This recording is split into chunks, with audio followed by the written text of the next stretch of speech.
Liquidity बढ़ाने के लिए आरबीआई ने रेट कट्स अनाउंस कर दिए। यूएस को फिर से ग्रेट बनाने के लिए ट्रंप ने टैरिफ वॉर अनाउंस कर दिए। यूएस में इन्फ्लेशन के को देखते हुए यूएस फेड ने भी रेट कट्स अनाउंस कर दिए और भारत सरकार ने अपना डोमेस्टिक कंजम्पशन बढ़ाने के लिए टैक्स में छूट भी दे दी। तो क्या इन सब रीजंस को देखते हुए क्या ये कहा जा सकता है कि मार्केट पे इसका असर पड़ेगा और एक नेक्स्ट बुल रन की शुरुआत होगी यहाँ से? क्या हम इस चीज़ को बोल सकते हैं? हम एक्सपर्ट्स के ओपिनियन और रिसर्च डेटा के हिसाब से ये जानेंगे कि भारत में 2025 का क्या आउटलुक रहने वाला है और क्या ये एक नेक्स्ट बुल रन की स्टार्टिंग है या फिर से रिटेलर्स एक वैल्यू ट्रैप में या फिर कहें मार्केट ट्रैप में फंसेंगे और लिक्विडिटी का शिकार बनेंगे। तो चलिए चालू करते हैं इस वीडियो को। चलिए अब हम सबसे पहले निफ्टी का आउटलुक देखते हैं कि निफ्टी अभी 2025 में मार्च में क्या करने वाला है, क्या करना है और इसके आगे के क्या प्रोजेक्शंस हैं। तो अभी मार्च के एंड तक लगभग निफ्टी 23,500-600 के आसपास ट्रेड कर रहे हैं।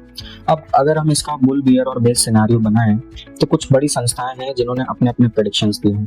जैसे कि बैंक ऑफ अमेरिका ने बोला है कि 2025 का एंड तक निफ्टी 25,000 को टच करेगा। मॉर्गन स्टैनली और बर्नस्टाइन जैसे बड़े प्लेयर्स ने भी बोला है कि ये 26,000 से लेकर 27,000 भी हो सकता है। बट क्या ऐसा ही होगा? ये कहना पूरी तरीके से सही नहीं होगा कि ऐसा ही होगा, क्योंकि इसमें कुछ दिक्कतें भी हैं, जैसे कि ग्लोबल टेंशंस और यूएस का जो टैरिफ वॉर चालू किया है ट्रंप ने वो। तो क्या इन सब फैक्टर्स को देखते हुए भी हम क्या कंक्लूड कर सकते हैं? हम ये कंक्लूड कर सकते हैं कि अगर बुल रन कंटिन्यू होता है तो यहाँ से हमको लगभग 15 से 20 से 22% तक का रिटर्न देखने को मिलेगा। और अगर बेस सिनेरियो रहता है तो भी हम 24,000 से लेकर 25,000 तक क्लोज करेंगे। और अगर बियर सिनेरियो रहता है, जो कि बहुत अनलाइकली है रहना, बट अगर बियर सिनेरियो भी रहता है तो भी हम बहुत ज़्यादा डाउनवर्ड की तरफ नहीं जाएंगे, ऐसा एक्सपर्ट्स का कहना है और मेरी भी यही राय है। तो चलिए ये तो हो गई 2025 में निफ्टी का क्या आउटलुक रहेगा उसकी बात। अब हम बात करेंगे कि अगर किसी भी इकॉनमी में हम बुल रन को एक्सपेक्ट करते हैं तो उसके क्या की फैक्टर्स होते हैं। बुल रन अकेले नहीं आता, उसके पीछे इकॉनमी के स्ट्रॉन्ग इंडिकेटर्स होने चाहिए। तो अगर हमें इकॉनमी देखनी है किसी भी कंट्री की, जो इस केस में हम भारत की देखेंगे, तो सबसे पहले हमको जीडीपी के नंबर्स देखने चाहिए। तो 2025 में भारत की जीडीपी ग्रोथ कैसी रहने वाली है? अब इसमें भी अलग अलग संस्थाओं ने अपने अलग अलग प्रोजेक्शंस दिए हैं, जैसे कि इकोनॉमिक सर्वे के हिसाब से 6.3% से लेकर 6.8% तक की ग्रोथ रेट हो सकती है भारत के जीडीपी की। वहीं पे यूएन बोलता है कि 6.6 की ग्रोथ हो सकती है और गोल्डमैन सैक्स जैसी बड़ी संस्था बोलती है कि ये ग्रोथ रेट जो है वो 6.5% रह सकता है 2025 तक। ये जो ग्रोथ है वो आपको, अगर आप पिछले जीडीपी के नंबर से कंपेयर करेंगे तो शायद ये ग्रोथ आपको स्लो लग रही होगी, but in spite of being slow Bharat काफ़ी वर्ल्ड की इकॉनमी से ज़्यादा अच्छा परफॉर्म कर रहा है और इमर्जिंग मार्केट्स में तो ये नंबर सबसे अच्छा है। अब इस ग्रोथ के कारण क्या है? इस ग्रोथ के 3 की फैक्टर्स हैं, जिनमें से सबसे पहला है हमारा इनग्रोन, हमारा होम डोमेस्टिक कंजम्पशन, यानी कि हमारा प्राइवेट खर्चा जो हम अपने देश के अंदर अंदर करते हैं। दूसरा है हमारा एक्सपोर्ट्स, जो कि आईटी और फार्मा के सेक्टर्स में हम भर भर के एक्सपोर्ट्स करते हैं, जिसमें यूएस भी हमारा एक मेजर ट्रेड पार्टनर है। और तीसरा है हमारा गवर्नमेंट की स्पेंडिंग। गवर्नमेंट इंफ्रा पे अच्छा खासा पैसा खर्च करती है और अगर हम ईयर ऑन ईयर देखेंगे तो हर बजट में इंफ्रा को कुछ ना कुछ अब परसेंटेज में ही बजट एलोकेशन होता है, जो कि एक इकॉनमी के मार्केट के लिए अच्छा फ्लरिश करने के लिए और इकॉनमी की अच्छी ग्रोथ के लिए एक बहुत अच्छा और की इंडिकेटर माना गया है। बट सिर्फ यही फैक्टर्स नहीं हैं जो किसी भी मार्केट में अच्छे रिटर्न्स का या किसी भी इकॉनमी को अच्छे परफॉर्मेंस की गारंटी देते हैं। इनमें से एक और सबसे बड़ा फैक्टर रुपया भी है। रुपया मतलब हमारी करेंसी। किसी भी देश की करेंसी अगर स्ट्रांग है तो वहाँ की इकोनॉमिक कंडीशंस स्ट्रांग ही रहती हैं। पिछले कई दिनों से या बोले कई महीनों से या कुछ सालों से रुपया बराबर जो है यूएस डॉलर के कंपैरिजन में गिरता जा रहा था। जब हमने फॉल देखा था लगभग सितंबर से यहाँ तक का निफ्टी का, जो कि लगभग 14 से 15% का फॉल था, लगभग करीब उतना ही रहा होगा, उसमें भी रुपए जो है तेजी से जो गिरा था। बट आपने जो ये रैली देखी है पिछले कुछ समय में, उसमें अगर आप एक मेजर फैक्टर देखेंगे तो रुपये ने थोड़ा सा अप्रिसिएशन दिया है in comparison to US dollar. और जब भी रुपया अच्छा स्ट्रॉन्ग परफॉर्म करता है तो एफआईआईस के फ्लो बढ़ जाते हैं, जो कि एक इकॉनमी के लिए अच्छा होता है। और FIIs के आने से जॉब्स क्रिएट होती हैं, कंपनी की अर्निंग्स बढ़ती हैं और ओवरऑल मार्केट में अच्छी ग्रोथ आती है, रुपए मजबूत रहता है। यानी कि जब हमारी करेंसी मजबूत रहती है तो सिर्फ इन्वेस्टर्स को ही कॉन्फिडेंस नहीं मिलता किसी भी देश में इन्वेस्ट करने के लिए, महंगाई भी काबू में रहती है। और जब महंगाई काबू में रहती है तो लोगों की क्षमता बढ़ती है स्पेंड करने की, और फिर ये वही इकोनॉमिक एक पूरा साइकिल है कि फिर लोगों के पास ज़्यादा पैसा होता है स्पेंड करने के लिए, फिर से वही प्राइवेट कंजम्पशन की बात आ जाती है। दूसरी चीज़ ये है कि डिलॉयट भी भारत के लिए बोलता है कि भारत यानी कि India is a resilient economy, और मेरा भी यही मानना है। ये जो ग्रोथ और करेंसी का मिक्स है ये रॉकेट फ्यूल की तरह काम करता है मार्केट के लिए। तो जब सब कुछ अच्छा है, हमारी GDP अच्छी है, हमारे प्रोजेक्शंस अच्छे हैं, तो क्या हमारा इंडेक्स अच्छा परफॉर्मेंस देगा, ये हम कैसे पता करेंगे? तो इसका सबसे अच्छा तरीका यही होता है कि हम किसी भी इंडेक्स को उसको वैल्यू करें। वैल्यू मतलब उसका दाम सस्ता है या महंगा है, इस चीज़ को पता करें। और ये हम कैसे करते हैं? वो हम करते हैं वैल्यूएशन से। और किसी भी इंडेक्स को वैल्यू करने का सबसे अच्छा तरीका होता है उसके प्राइस टू अर्निंग के मल्टीपल को देखना। तो अभी अगर हम निफ्टी 50 को देखें कि वो महंगा है या सस्ता, तो हम निफ्टी के PE मल्टीपल को अगर देखते हैं, तो अगर हम लॉन्ग टर्म का एवरेज देखते हैं तो निफ्टी का जो एवरेज मीडियम PE है वो लगभग 20 से 22 का रहा है। और अभी जो निफ्टी का PE चल रहा है, PE माने प्राइस टू अर्निंग मल्टीपल, वो लगभग 20 से 21 के बीच का चल रहा है। तो इससे हम क्या कंक्लूजन निकाल सकते हैं? इससे हम कंक्लूजन ये निकाल सकते हैं कि निफ्टी जो है वो ना ही बहुत ज़्यादा महंगा है इस समय और ना ही बहुत ज़्यादा सस्ता है, यानी कि फेयरली वैल्यूड की टेरिटरी में निफ्टी इस समय चल रहा है। बट अगर हम इसी वैल्यूएशन को अन्य इकोनॉमीज से अगर हम कंपेयर करते हैं, तो अगर हम इसको अन्य इकोनॉमी से कंपेयर करें तो US के 500 का जो PE मल्टीपल है वो लगभग 25 से 27 का चल रहा है, जो कि ओवर वैल्यू टेरिटरी में चल रहा है। चाइना का अगर हम देखें तो चाइना में उनके इंटरनल प्रॉब्लम्स और पॉलिसीज की वजह से भी उनका समस्या चल रहा है। जापान ने बहुत सालों से रिटर्न नहीं दिए हैं। यूरोप के मार्केट्स की देखें तो यूरोप के मार्केट्स ने भी बहुत सालों से अच्छे रिटर्न नहीं दिए हैं। तो क्या ये जो निफ्टी का वैल्यूएशन है, क्या ये जस्टिफाइड है? देखिए, ये डिपेंड करता है अर्निंग्स की ग्रोथ पे। यानी कि जो भारत की टॉप कंपनीज हैं उनकी अर्निंग्स कैसी रहेंगी आगे आने वाले समय में, ये उस चीज़ पे डिपेंड करता है। अगर भारत की जो टॉप कंपनीज हैं उनकी अर्निंग्स स्टेबल रहती हैं, मान लीजिए 10 से 11% या 8 से लेकर 10% तक स्टेबल रहती हैं, तो ये जो मल्टीपल है वैल्यूएशन का, ये इस समय बिल्कुल जस्टिफाइड है और ये आगे चल के बहुत अच्छे रिटर्न देगा। बट अगर अर्निंग्स में प्रॉब्लम आती है तो एक स्ट्रक्चरल शिफ्ट देखने को हम मिल सकता है हमें, क्योंकि अर्निंग्स ही सबसे बड़ी चीज़ होती है मार्केट को ड्राइव करने की। अगर किसी भी कंपनी की या किसी इकोनॉमी में प्रॉफिट्स ही नहीं है, अर्निंग्स ही नहीं है, तो वहाँ का वैल्यूएशन का सेंस ही नहीं बनता है। वैल्यू तो हम तब करेंगे ना जब उनको प्रॉफिट कंसिस्टेंट हो या ग्रोथ एक स्टेबल रेट से बढ़ रही हो कंपनीज की, तभी तो हम वैल्यू करेंगे। जहाँ पे अर्निंग्स ही नहीं है वहाँ पे हम किसी चीज़ को वैल्यू करके फ़ायदा भी क्या है हमको? तो अगर निफ्टी 50 की बात करें या इंडिया की बात करें हम, तो ये ज़रूर एक प्रीमियम प्राइस जो है इसको पे करना पड़ता है हमें रिटर्न्स के लिए। बट ये जो हमारा प्राइस है वो जस्टिफाइड इसलिए है क्योंकि जो इंडिया है वो और इमर्जिंग मार्केट से कहीं अच्छा परफॉर्म कर रहा है। निफ्टी सबसे सस्ता तो नहीं बट दूसरों से बेटर ज़रूर है। और इंडिया में भी जो है थोड़ी बहुत पॉलिटिकल स्टेबिलिटी भी है, अर्निंग्स ग्रोथ भी अच्छी आती है ना। जो फैब्रिक है, सोशल फैब्रिक है, वो भी एक बहुत बड़ा फैक्टर प्ले करता है। दूसरी बात ये है कि जो भारत के डेमोग्राफिक्स हैं वो बहुत ज़्यादा सपोर्ट करते हैं इंडिया की लॉन्ग टर्म ग्रोथ के लिए। एक बड़ी संस्था है, उन्होंने 2050 तक के लिए इंडिया के लिए प्रेडिक्शन किया है कि India will continue to flourish till 2050 because हमारे पास जो पॉपुलेशन है वो वर्किंग फोर्स हमारे पास सबसे ज़्यादा है पूरे वर्ल्ड में। अगर हम कंपेयर करें जितनी भी मैच्योर्ड इकोनॉमीज़ हैं वो सब एजिंग इकोनॉमीज़ हैं, उनके डेमोग्राफिक्स उनकी फर्दर ग्रोथ को इतना सपोर्ट नहीं करते। आप यूएस का ही एग्जांपल देख लीजिए। यूएस में डोनाल्ड ट्रंप धड़ाधड़ टैरिफ क्यों लगा रहे हैं? उनके पीछे लगाने का रीज़न ही यही है क्योंकि वो इलेक्शन जीत के आए थे, क्योंकि उन्होंने दावे किए थे कि वो टैक्स कट करेंगे। मतलब जो यूएस की जनता है उनका वो टैक्स कट करेंगे। अब वो टैक्स कट करेंगे तो जो सरकार को रेवेन्यू आ रहा है उसकी भरपाई कहाँ से होगी? तो उसकी भरपाई होगी दूसरे देशों के ऊपर टैरिफ्स लगा के। तो वो इस तरीके से जो है यूएस की इकॉनमी को संभालना चाहते हैं। वैसे उनको इकॉनमी एक बहुत अच्छे स्टेट में मिली थी, अब वो यहाँ से उसको कहाँ लेके जाते हैं ये तो देखने वाली बात। अब हम नज़र डाल लेते हैं कुछ और हिंट्स पे जो शायद हमें इस कंक्लूजन पे पहुंचा सकते हैं कि क्या मार्केट में एक अच्छी तेज़ी आने की संभावनाएं बन रही हैं क्या। तो सबसे पहले जो है वो तो है हिस्टोरिकल कॉन्टेक्स्ट निफ्टी का। निफ्टी ने पिछले 9 साल से पॉजिटिव रिटर्न दिए हैं, यहाँ तक कि 2020 का जो कोविड क्रैश था उसमें भी उस साल निफ्टी ने पॉजिटिव क्लोज किया था।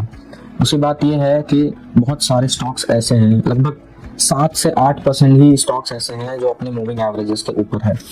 बहुत हैवी सेलिंग आई है स्टॉक्स में और बहुत सारे स्टॉक्स जो हैं अच्छे स्टॉक्स अच्छी वैल्यूएशन पे अवेलेबल हो चुके हैं, जिनमें लोग अपनी फ्रेश एंट्री बनाना ज़रूर प्रेफर करेंगे। अगर मैं अपनी राय बताऊं तो मेरे हिसाब से मार्केट काफ़ी ज़्यादा ओवरसोल्ड टेरिटरी में चला गया है, बहुत ज़्यादा ओवर सेलिंग हो चुकी है मार्केट में। अब यहाँ से और फर्दर सेलिंग आने के चांसेस कम ही दिखते हैं। एक्सिस सिक्योरिटीज़ का भी कहना है कि निफ्टी का बॉटम शायद 22,000 के मार्क पर बन चुका है। अब वो यहाँ से कितना रिटर्न्स एक्सपेक्ट करते हैं ये तो देखने वाली बात है, और हम और आप दोनों देखेंगे कि 2025 पे निफ्टी कहाँ तक रहता है और हम सब के पोर्टफोलियो में इसका क्या असर पड़ता है। अब यहाँ तक हमने इस वीडियो में काफ़ी सारे फैक्टर्स के ऊपर चर्चा कर ली है, बट अब मैं आपको कुछ ऐसे सेक्टर्स बताना चाहूँगा जहाँ पे 2025 में काफ़ी अच्छा ग्रोथ पोटेंशियल दिखता है और काफ़ी अच्छी ग्रोथ होने के चांसेस हैं। देखिए इसमें कुछ सेक्टर्स हैं जैसे कि ग्रीन एनर्जी है ना, ग्रीन एनर्जी में शायद बेहतर ग्रोथ के चांसेस मुझे दिखते हैं कि अच्छा ग्रोथ रहेगा 2025 में। दूसरा सेक्टर है आईटी। अगर यूएस में सही रहता है सब कुछ तो हमारी आईटी की ग्रोथ अच्छी देखने को मिल सकती है हमको। तीसरा सेक्टर है बैंकिंग और फाइनेंशियल सर्विसेज का जो सेक्टर है वो बहुत समय से अंडर वैल्यूड था। अगर आप रिसेंट समय में भी देखेंगे तो बहुत सारे बैंकिंग और फाइनेंशियल सेक्टर्स के जो स्टॉक्स हैं उन्होंने अच्छी रैली स्टार्ट कर दी है। मेरा मानना यह है कि बैंकिंग बहुत समय से अंडर वैल्यूड सेक्टर था, अब इसमें फ्रेश पोजीशंस बनना चालू हो गए हैं, तो ये सेक्टर भी मेरे हिसाब से आपको 2025 में और इसके बाद भी अच्छा रिटर्न देने की ताकत रखता है। अब अगर इन सब सेक्टर्स को देखने के बाद एक और सेक्टर की बात की जाए तो भाई वो हम सबका फेवरेट है और थोड़ा डिफेंसिव सेक्टर है, वो है FMCG यानी कि कंजम्पशन सेक्टर। अब कंजम्पशन सेक्टर की मैं बात क्यों कर रहा हूँ, कंजम्पशन सेक्टर की बात मैं इसलिए कर रहा हूँ क्योंकि सरकार खुद चाहती है कि हमारा कंजम्पशन बढ़े, तभी तो उन्होंने टैक्स में छूट दी वो भी जो है। तो मेरे हिसाब से कंजम्पशन भी एक ऐसा सेक्टर्स है, स्पेशली FMCG आप देख सकते हैं। FMCG सेक्टर्स की कुछ अच्छी कंपनीज हैं। मैं लार्ज कैप कंपनीज की बात नहीं कर रहा इसमें क्योंकि वो तो अपना मार्केट शेयर एंजॉय करती हैं। मैं थोड़ी स्मॉल साइज और मिड साइज कंपनीज की बात कर रहा हूँ जो बहुत पुरानी नहीं बट बहुत नई भी नहीं है। उनके लिए उनका टोटल एड्रेसेबल मार्केट काफ़ी बड़ा है एक्सपैंड करने के लिए। तो मैं अगर एग्जांपल दूँ तो एक कंपनी है, मैं उसका नाम नहीं लूँगा, I will not name that company, you have to guess it. तो एक कंपनी है जो सिगरेट्स बनाती है, किंडर जॉय बनाती है ना, कुछ टॉफीज कैंडीज बनाती है। अगर आप उसके रिसेंट परफॉर्मेंस को देखेंगे तो बहुत ही शानदार है, बहुत अच्छा परफॉर्मेंस है। तो अब ऐसा क्यों, ऐसा इसलिए क्योंकि आप उसके फंडामेंटल्स देखेंगे तो फंडामेंटल्स में एक अच्छा उछाल था। ये तो सिर्फ एक एग्जांपल है FMCG कंपनीज का, और भी बहुत सारी कंपनीज हैं जिनके अगर हम फंडामेंटल्स अच्छे से एनालाइज करें तो हम सही समय पे उनमें एंट्री बना सकते हैं और अच्छा रिटर्न एंजॉय कर सकते हैं। देखिए ये सब तो सिर्फ और सिर्फ अच्छी बातें हो गई, ये सब अच्छी बातें हो गई GDP ग्रोथ को लेके, निफ्टी के वैल्यूएशन को लेके, वर्ल्ड इकोनॉमीज को लेके, हमारे जो है प्रॉफिट ग्रोथ को लेके। बट क्या सब कुछ अच्छा है या सब कुछ अच्छा रहता है? देखिए मार्केट कैसा भी रहे, इंडेक्स कैसा भी रहे, इकोनॉमी कैसी भी रहे, आप कुछ गलतियां कभी मत करिए मार्केट में। जैसे कि बहुत सारी गलतियां हैं जिनमें से 3 ऐसी गलतियां हैं जो आम रिटेलर इन्वेस्टर जो है वो करता ही करता है। सबसे पहली इसमें जो गलती है, आम रिटेल इन्वेस्टर सोचता है कि उसको वैल्यूएशन के बारे में सब कुछ आ गया और वो वैल्यू ट्रैप में फंसता है। वो ऐसे इंडेक्सेस या फिर ऐसे जो कंपनीज को पिक करता है जो लो होते हैं PE मल्टीपल में, और वो फंस जाता है। वो एक वैल्यू ट्रैप होता है। क्योंकि कुछ सेक्टर्स और कुछ कंपनीज ऐसे हैं जिसमें प्रॉफिट ग्रोथ एक्सपेक्टेड ही नहीं है, तो वहां पे एक लो PE मल्टीपल जस्टिफाइड है क्योंकि वो अंडर वैल्यूड नहीं, वो ये दिखा रहा है कि इस सेक्टर या फिर इस कंपनी में आगे ग्रोथ नहीं है या फिर ग्रोथ बहुत कम है, तो वहां पे वैल्यू ट्रैप में फंसते हैं लोग। तो ये तो पहली चीज हो गई जो रिटेल इन्वेस्टर जहां गलती करता है। दूसरी चीज होती है कि इमोशनल अटैचमेंट आप लगाते हैं अपनी इन्वेस्टमेंट से। क्या अगर आपने कोई इन्वेस्टमेंट की है और वो गलत हो गई है तो आपको वहां से निकलना चाहिए। आपको जो है वैसे उसमें फंसे नहीं रहना चाहिए कि आपकी इमोशनल अटैचमेंट है आपकी इन्वेस्टमेंट से, तो आप फंसे हुए हैं। आपको अपना लॉस बुक करके, अगर आप लॉस में है तो, या फिर आप अगर कम प्रॉफिट में है तो आप उसको भी बुक करिए और वहां से बाहर आइए। और जो हॉट सेक्टर्स हैं या फिर जिनमें ग्रोथ पोटेंशियल ज्यादा है, या फिर जो जिनमें ग्रोथ पोटेंशियल ज्यादा है और जो अंडर वैल्यूड है, अभी अच्छी वैल्यू पे मिल रहे हैं, सिर्फ उनमें ही इन्वेस्ट करिए। ये दूसरी मिस्टेक हो गई जो रिटेल इन्वेस्टर्स आमतौर पे करते हैं। तीसरी मिस्टेक जो है वो है ओवर कॉन्सेंट्रेशन। देखिए, मैंने बहुत सारे इन्वेस्टर्स को देखा है कि जब भी वो पोर्टफोलियो बनाते हैं तो एक ही सेक्टर में, एक ही स्टॉक में अपनी भर भर के बाइंग पोजीशन बना लेता है। ऐसा करना बिल्कुल गलत है। अगर आप अपना पोर्टफोलियो बना रहे हैं या फिर आप इंडिविजुअल स्टॉक पिकिंग कर रहे हैं, तो फिर आपको कभी भी ओवर कॉन्सेंट्रेट नहीं करना है एक स्टॉक पे या फिर एक ही सेक्टर में। देखिए, सेक्टर में डाइवर्सिफिकेशन करना बहुत ज़रूरी है अगर आप इंडिविजुअल स्टॉक पिकिंग कर रहे हैं तो। यहाँ तक कि म्यूचुअल फंड्स में भी आप थीमेटिक फंड्स वगैरह में मत ही करिए, क्योंकि वो सेक्टर थीम स्पेसिफिक फंड्स होते हैं। तो इन 3 गलतियों से आप बचिए, तो आप मार्केट के रिटर्न्स को बिल्कुल एंजॉय कर सकते हैं अच्छी तरीके से। देखिए, अब ये तो हो गई 3 गलतियाँ जो आम रिटेल इन्वेस्टर्स करते हैं, बट इनके सोल्यूशंस क्या है? तो भाई, इनके सोल्यूशंस जो हैं वो सबसे पहले आपको जो है थॉरो रिसर्च करनी है। आप किसी भी सेक्टर को अगर देख रहे हैं तो उसकी थॉरो रिसर्च करिए। ठीक है, आप किसी इंडिविजुअल स्टॉक पिक कर रहे हैं अगर आप, तो उसमें आप रिसर्च करिए, उसके फंडामेंटल्स देखिए, उसकी फाइनेंशियल हेल्थ देखिए, उसके ग्रोथ प्रोजेक्शन देखिए। ठीक है, तो सबसे पहली जो चीज़ है वो है थॉरो रिसर्च। दूसरी चीज़ है डाइवर्सिफिकेशन। आप डाइवर्सिफिकेशन करिए, जैसा कि मैंने आपको थोड़ी देर पहले ही बताया कि ओवर कॉन्सेंट्रेट ना करिए, डाइवर्सिफाई करिए। कहीं पे जहाँ पे आपको लगता है कि अच्छा रिस्क आए, अच्छा रिटर्न आएगा, वहाँ पे आप ज़्यादा अपना थोड़ा कैपिटल एलोकेट कर दीजिए, है ना। इसमें भी जो है कोर और सैटेलाइट पोर्टफोलियो की अप्रोच होती है जो कि फॉलो करते हैं इन्वेस्टर्स, जो अच्छे इन्वेस्टर्स हैं, जिनको नॉलेज है ना, जो बड़े बड़े इन्वेस्टर्स हैं या बड़े हाउसेज हैं, फंड हाउसेज, वो कोर और सैटेलाइट का पोर्टफोलियो बना के, जो है एक अप्रोच होती है कोर एंड सैटेलाइट पोर्टफोलियो की, उसको बना के ही वो अपना पैसा डिप्लॉय करते हैं मार्केट में। ठीक है, तीसरा जो है, आपको कुछ जो इंटरनेशनल इंडिकेटर्स हैं, यानी कि जो ग्लोबल कुछ ऐसे ग्लोबल मैट्रिक्स हैं जिनको आपको फॉलो करते रहना है। अगर आपको इंडियन इंडाइसेस के बारे में पता करना है या इंडियन इकोनॉमी के बारे में पता करना है, तो भाई सबसे पहले तो जीडीपी ग्रोथ आपको देखना जरूरी है, प्रोजेक्शन सही हो रहा है कि नहीं। ठीक है, दूसरा है वैल्यूएशन। आप वैल्यूएशन देखते चलिए, निफ्टी 50 का हो गया या मिड कैप का हो गया या स्मॉल कैप का हो गया। ठीक है, आप जिन भी सेक्टर्स में या जैसी भी मार्केट कैपिटलाइजेशन की कंपनीज में या इंडेक्सेस में इन्वेस्टेड हैं, उनका वैल्यूएशन जरूर देखते रहे, चेक करते रहें। दूसरी बात है, उसी में अगर हम आगे देखें तो आप यूएस के बॉन्ड यील्ड्स को चेक करते रहिए, क्योंकि यूएस के बॉन्ड यील्ड्स जो है वो लगभग अभी 4.33% पे स्टेबल है, जो कि बड़े इन्वेस्टर्स के लिए एक ल्यूक्रेटिव इन्वेस्टमेंट नहीं है, क्योंकि कम है। अगर जब भी बॉन्ड यील्ड्स कम होती हैं तो इक्विटी में इनफ्लो बढ़ जाता है, जो लिक्विडिटी होती है वो बॉन्ड से इक्विटी में ट्रांसफर होती है और वाइस वर्सा। और बॉन्ड में तब लिक्विडिटी आती है जब इक्विटी में रिटर्न्स आने की संभावना कम हो जाती है, ओवर वैल्यूड हो जाते हैं, या फिर जो है अर्निंग्स ग्रोथ जो है स्टेबल ना रह के रुक जाती हैं। ठीक है, और सबसे बड़ी चीज है इन सब के बाद कि आप अपना एक लॉन्ग टर्म का पर्सपेक्टिव लेके चलिए। अगर आप मार्केट से रिटर्न निकालना चाहते हैं तो आपको लॉन्ग टर्म का पर्सपेक्टिव ही लेके चलना पड़ेगा, तभी आप मार्केट से अच्छा रिटर्न यानी कि वेल्थ जनरेट कर पाएंगे। अगर आप लॉन्ग टर्म का पर्सपेक्टिव लेके नहीं चल रहे हैं, शॉर्ट टर्म के लिए आए मार्केट में, तो शॉर्ट टर्म के लिए मार्केट को प्रेडिक्ट करना किसी के लिए भी बहुत मुश्किल है, और मेरे हिसाब से ऐसा करना भी नहीं चाहिए।